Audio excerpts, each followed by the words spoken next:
X ఒకప్పుడు Twitter, ఇప్పుడు దాని పేరు ఎక్స్‌గా మార్చుకున్నాడు ఎలన్ మస్క్. అది కొన్న తర్వాత ఇప్పుడు ఒక అద్భుతమైనటువంటి పని చేయబోతోంది. ఏంటంటే ఫేక్ అకౌంట్స్ ట్విట్టర్‌లో సృష్టించి భారత్ మీదన వ్యతిరేకంగా పాకిస్తాన్ నుంచినో, అమెరికా నుంచినో, ఆఫ్ఘనిస్తాన్ నుంచినో ఇట్లాగ అనేక వేషాలు నడిపేటటువంటి వాళ్ళున్నారు. ఈ ఫేక్ అకౌంట్స్‌తో ఏదైనా యుద్ధాలైనా సృష్టించొచ్చు, గొడవలైనా సృష్టించొచ్చు.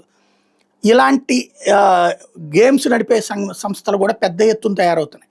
ఇట్లాంటి దశలో ఇప్పుడు ఎక్స్ కీలకమైన అడుగు వేస్తోంది.